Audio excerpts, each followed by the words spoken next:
Meze is improving, and other hi-fi manufacturers should be scared.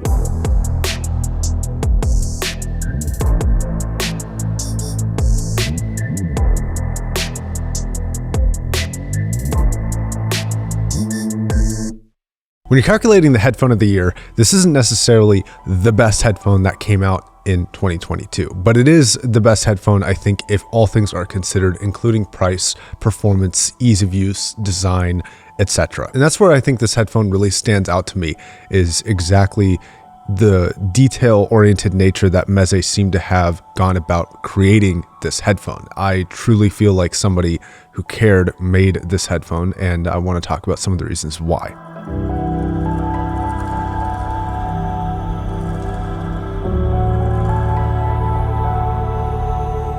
Even things down to like the case design, like the choice of using this sort of seamless zipper design. Like somebody had to consciously make this decision, reach out to manufacturers to send them that zipper and utilize it in their manufacturing process. It is a small like detail, and on its own it's not impressive, but when you calculate how many good small details there are for this headphone, they really seem to add up a lot.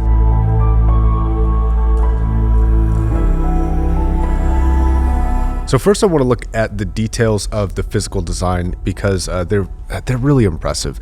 They're just making smart moves for their headband designs and kind of the general structure of what makes up a Meze headphone. And I think what's really impressive and good for you and me is that they're actually getting better at this, and they seem to be listening to feedback. Now, if you're seeing the photos and the videos of this, you might be inclined to think that this is the same approximate size as the 99 Classics, which is a closed back headphone. And if you see the price, you might be shocked why they cost so much more than the 99 Classic. They took the design concepts, which I think a lot of people like the concept of the 99 Classic. You have this headband suspension that seems to be this really pliable, not very well padded, but doesn't need to be because it's so capable of flexing around the shape of your head. And then you have these kind of articulating cups around these two spring steel bands. Now the physical size, I would say, is scaled up to like approximately 150% the size of the 99 Classics. So it's actually a physically much bigger headphone than the 99 Classics. And of course it's got that open back kind of really cool grille design.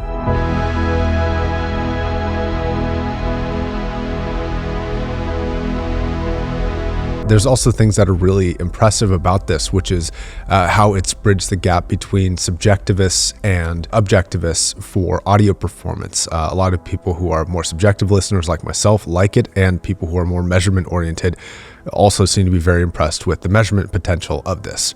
Now, speaking of that measurement potential, one of the reasons why it's so impressive is because this is actually Meze's first in-house driver. It's actually a driver that is made by Meze in Romania. That doesn't sound that impressive, but they've outsourced all of their previous drivers, including the more famous Elite and Empyrean, and I think Renaro was making those. Now, the reason why this is so scary is because they've seemingly pretty much nailed a tuning that is both subjectively and objectively fairly impressive for the price point. And that's something that not a lot of other hi-fi manufacturers or headphone manufacturers can really do right now, at least not very consistently. And Meze's doing it on the first go. You see where this could be worrying.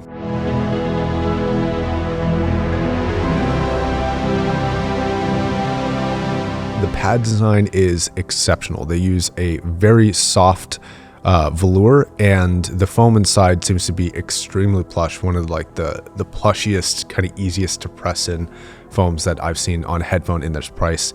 I think before, the most impressive pad design was the Alex in this price range, and I think this actually beats the Alex for comfort. That mixed with the fact that this headband basically weighs nothing. Like, it doesn't seem to weigh much of anything at all, and like all the pieces on it seem to be easily replaceable. Like, the headband extension piece is just 2 screws on either side, and then the actual kind of grip for that headband extension piece that comes off of the actual spring steel here seems to be held in with 4 bolts per side, and they seem to be screws and not rivets, and I appreciate that. There's also some really nice attention to detail that I think Focal was really good at with this interior grille look. You get this triangular hexagonal style design internally, and with this like rose gold color, it looks really, really nice.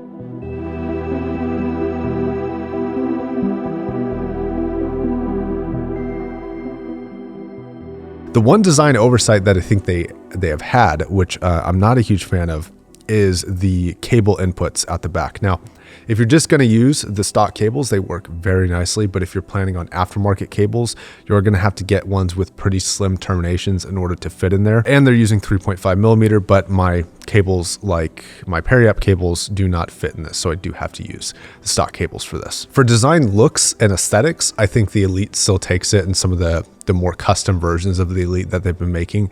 But in terms of comfort and usability, and which one I like most to like own if I had to use it, this is definitely the winner of all the Mezes. It is lighter and more comfortable than the Elite, and it's not as hot and more comfortable than the 99 Classics. So for comfort and design, I think this is a total win. For cables, you do get two. You get a shorter 3.5 to 3.5 millimeter, and then you get a longer 3.5 to 3.5 millimeter. This is an area where I think the Alex stands a little bit ahead, offering two cables. One is a 3.5 millimeter, the other one is an XLR cable.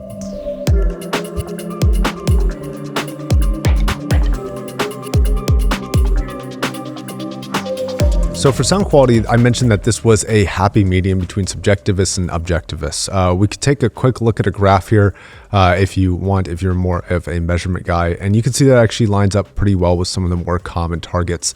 There's a little bit of a latency before it kind of ramps up into the treble response. And you can sort of pick that out in the mid-range, and I'll talk a little bit about that. But in general, this adheres to that target fairly well, and definitely is not something that many people would consider to measure poorly. Now for tuning, this is actually my favorite Meze. It has solid but not bloated bass, a very detailed and very clear top end. Actually, it comes across quite nicely, and a very good, I think, mid-range tonality and forwardness. There are a couple characteristics in the mid-range that I want to specify a little bit more, but in general, you can expect a very complete picture of the sound in terms of frequency response, but it also has amazing things like imaging and sound staging potential with the right tracks. And it's good to see a relatively complete headphone without too many downsides. At this price point, that's what I expect from a good headphone, but I feel like this headphone nailed basically every component of sound that I would typically look at.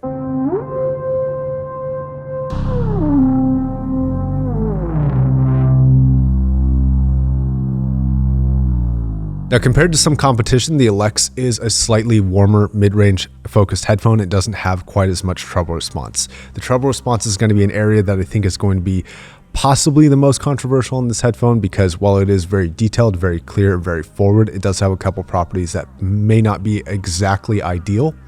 One of them is a slightly plasticky sound to some metallics. I noticed that it seemed to depend on which frequencies they were attacking, where some metallics sounded really metallic, and then other metallics in slightly different frequency ranges from slightly different instruments sounded a little bit more plasticky. Kind of like the Aria, the original Aria, but not quite as extremely plastic sounding as that headphone sounded like. Now, the thing with the treble response is that there is a trade going on here. It is detailed. It's one of the more detailed headphones for this price category. I think it actually is relatively competitive with something like a DT 1990 Pro for detail, but like the 1990, it is also a little bit more forward than I think would be perfectly ideal. Totally within the realm of reasonableness for forwardness. It's not like HD 800 shiny, overly bright type sound, but it is a little bit brighter.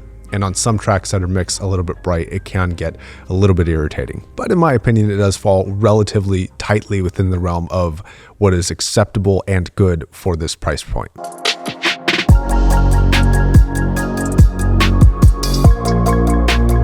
Now the mid-range, I talked about a little bit of a latency before it kind of pops up in the mid-range, and you can definitely feel this with certain vocalists. They don't feel quite as forward as I think they should in their upper registries. If you're looking at a graph, there's a little bit of a dip between about 1 and 2K compared to more common targets. I think that this still sounds really, really, really, really good. If I'm being really technical and kind of a bit of an a-hole about it, I think that this does come across a little bit missing when you're listening to it. You don't quite hear a super filled out vocalist, sometimes with certain vocalists, but then other vocalists completely nail it. Vocalists that don't have the majority of the voice coming from that area, it's perfectly fine. Bass response is wonderful. It is got this punchy delivery that I would attribute to dynamic headphones, whereas planars, it seems like you need to get really, really good also expensive planars to have the same amount of punchiness, but still feel relatively even and without bloatiness. And this is one of the areas where I think Meze really learned from things like the Empyrean was avoiding a really bloated mid-bass response. I think they nailed having a very, very solid but clean bass for this. It is not overly exaggerated. Bass heads are probably going to want something a little bit more thumpy in the bass response. But as far as more of a hi-fi alignment for sound, like this, I think totally nails the bass sound, and it's not lacking in any way. It's also notable that with the addition of EQ, this can handle EQ adjustments in the bass very, very, very well.